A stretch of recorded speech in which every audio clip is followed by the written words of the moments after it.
A xeografía. A xeografía, esa disciplina que imos empezar a dar neste curso. Temos que empezar preguntándonos que é o que imos a dar, que carallo é a xeografía, non? En primeiro lugar, a xeografía non ven sendo máis que unha ciencia. Pero unha ciencia ben particular, porque é unha ciencia que vai entre dous camiños. E con isto queremos nos referir a que as ciencias podemos diferenciar entre ciencias puras, que son aquelas que se dedican exclusivamente ao ámbito natural, ao ámbito físico, e ciencias sociais, que son as que se dedican ao estudio de cuestións relacionadas co ser humano. Entonces a geografía é unha disciplina curiosa porque combina ambas. Por un lado, ten parte de ciencia pura porque estudia, por exemplo, o relevo, estudia os ríos, os mares, as montañas, a atmósfera, o aire, o oxígeno, estudia todo iso, que son aspectos físicos, naturais, pero combínaos directamente con cuestións de ciencias sociais, como, por exemplo, ese río afecta o estilo de vida das persoas. Por outro lado, a xeografía como tal, imos remontarnos ao que se coñece como a súa etimoloxía, é dicir, a construcción léxica desa palabra. Xeografía xa ven dende a antiga civilización grega, que estudiaremos no futuro, evidentemente, que ven significar ou ven a coller, a fusionar dúas palabras. En primeiro lugar, geos, que significaba terra, e, por outro lado, grafía, que viña a significar algo así como describir. Se xuntamos ambas palabras, pois temos o resultado final, que é descripción da terra, o que nos podemos basicamente traducir en que a xeografía é a ciencia que se encarga de describir, neste caso imos utilizar máis ben estudar a superficie terrestre. Perfecto. Entonces xa sabemos máis ou menos que é a xeografía, máis ou menos cal é a súa utilidade, pero ahora cal é o seu obxectivo. O obxectivo da xeografía en sí é o de coñecer as paisaxes que nos rodean, as paisaxes que están en todos os planetas, que son moi variopintas e moi diversas. Podemos ter de paisaxes desérticas, paisaxes montañosas, paisaxes atlánticas, paisaxes polares, temos para escoller un amplio abanico de colores. Pero a xeografía evidentemente non se queda aí, porque senón para que me sirve a min isto coñecer todas as paisaxes que existen no mundo. Tamén é fundamental comprender como se formaron esas paisaxes e logo tamén imprescindible entender unha das finalidades da xeografía, entender como esas paisaxes, é dicir, como ese medio físico, as montañas, os ríos, os mares, etcétera, afectan directamente as actividades humanas.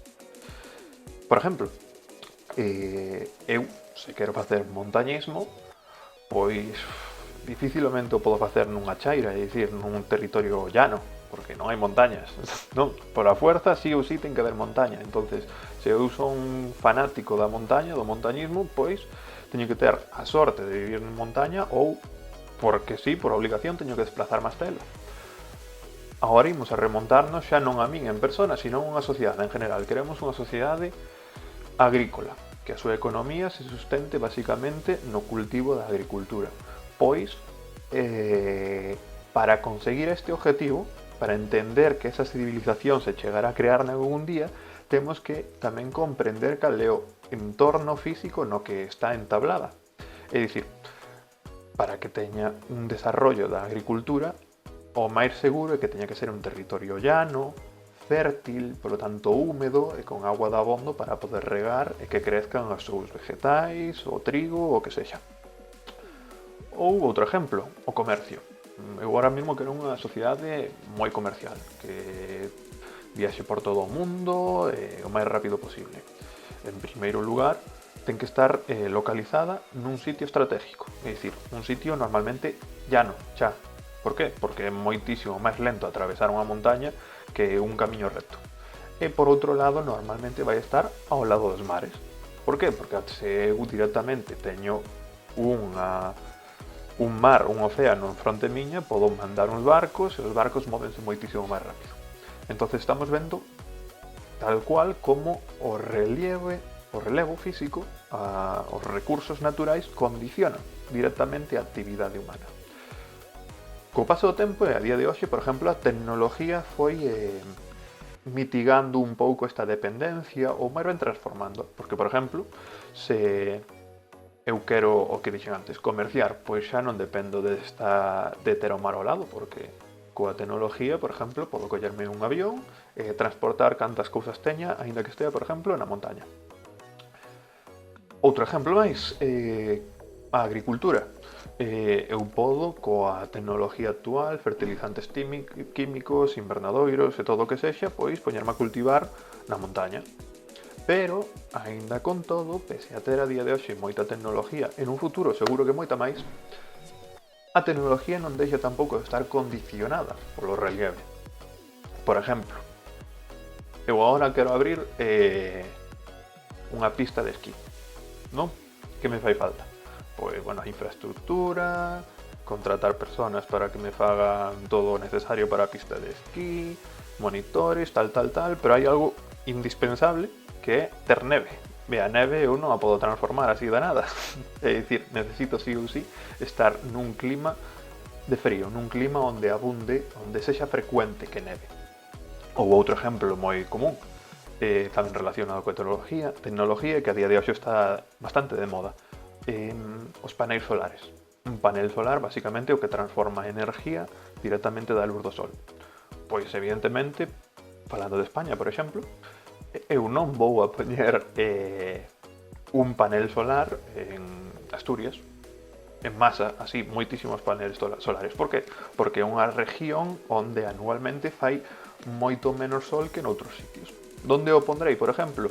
Pois máis tirando hacia a meseta de Castilla, que son territorios moi llanos, que teñen moitas horas de sol ao día, e eso sí que me daría energía. Ou o mismo un caso contrario cos parques eólicos, é dicir, os muiños de vento, que transforman a energía a través de que o vento move as súas turbinas. Donde vou a poñer? Pois neste caso en zonas montañosas, por exemplo, Galicia, Asturias, Cantabria, etc. Hai moitos máis sitios, evidentemente. Pero por que os poño en zonas altas? Principalmente porque hai moito máis vento, entonces móvese moito máis os muiños. Evidentemente é moi raro que vos encontredes, por exemplo, muiños de vento en Valencia, porque é un territorio llano e o vento é máis flouxo, é máis débil. Entonces estamos vendo como, pese a día de hoxe, ter moita tecnoloxía que nos axuda a facer moitísimas cousas, esa tecnoloxía sigue dependendo directamente do medio físico, do relevo, da atmosfera, da auga que corra por aí, etc. Porque a actividade humana, ao fin e ao cabo, o único que é aproveitar recursos naturais que nos dá o planeta Terra.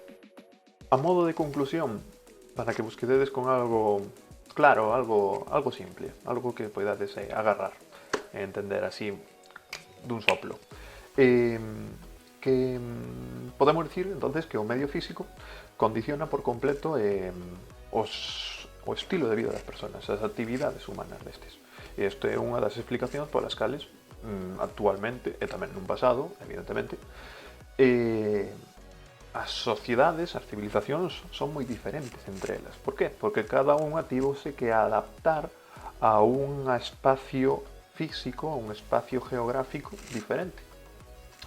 Entonces, de o que se encarga aquí a xeografía? Pois a xeografía consiste en entender esos estilos de vida a través de estudiar directamente a raíz da cuestión, é dicir, o medio físico onde se encontran esas sociedades, por exemplo. Así, explicamos por que Galicia, poñendo xa un exemplo noso, regional daqui, a región de Europa con maior industria pesqueira. Por que? Porque directamente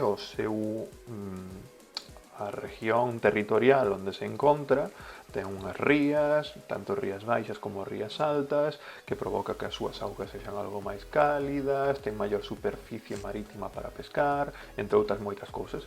Pero, por exemplo, tamén nos se dá a entender pois porque Andalucía é unha das maiores exportadoras de aceite de oliva do mundo.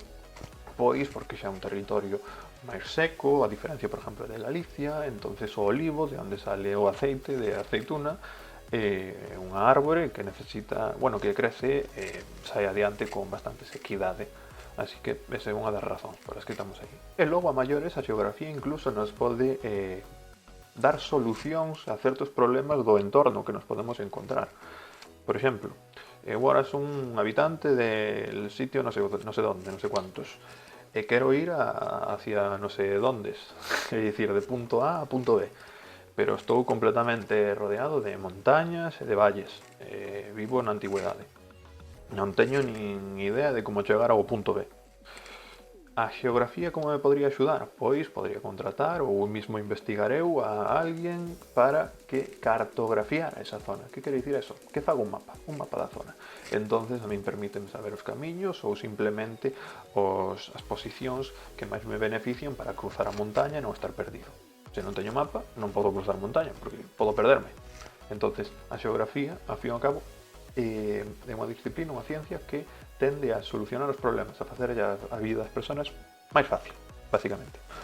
Outro exemplo, de repente estamos nun asentamento, nunha cidade, nun poboado, o que queirades, e a sociedade, a súa poboación empeza a crecer moitísimo, cada vez hai máis nenos e nenas, pero unha burrada aí, moitos aí a casco porro. A xeografía ten que entender por que ocorre isto, porque isto non vai ocurrir da nada. Pois igual facemos un pequeno estudio e dá a conclusión de que, invento-mo, podría ser por moitas outras cousas, que ten unha base, a súa economía descansa na agricultura, porque ten unha agricultura fenomenal, moi boa, con moitos nutrientes, superproteica, vitamina D, E, A, B, Z, todas as que hai, e entonces os seus nenos e nenas salen super fuertes, non morren ningún. E por eso crece moitísimo a sociedade. Pois eso, por exemplo, poden ser varias razóns da utilidade da xeografía. Xa para terminar, porque aquí nós estimamos falando en xeral de dúas da xeografía como tal, como disciplina, pero a xeografía téndese a diferenciar en dúas grandes ramas. Non solimos dar a primeira de todas, que é neste curso, que é a xeografía física. Logo tamén existe a xeografía humana. Entonces, a xeografía física que ven sendo? Pois simplemente e llanamente o estudo da superficie terrestre, tanto a hidrosfera, como a xeosfera, como a atmosfera, é dicir, a superficie terrestre, toda a auga do planeta Terra e o aire que envolve o noso planeta. Que eses son os fenómenos naturais que dixéramos que condicionaban as actividades humanas. Que ocorre agora? As actividades humanas encárgase a outra rama da xeografía humana e a que nós neste curso non imos estudar. Por exemplo, o comercio, como vos dixen antes, o crecemento da poboación, a construcción de cidades, non sei, a agricultura, calquera cousa que está relacionada coas actividades humanas, eso encargaríase a xeografía humana, e que neste curso nós non entraremos niso. Entonces, aínda que a xeografía, en teoría, hai que entendela tanto con xeografía física e humana á vez, para nós comprendela mellor e iniciar nesta nova disciplina, imos paso a paso. Primeiro xeografía física e logo xeografía humana. Abur!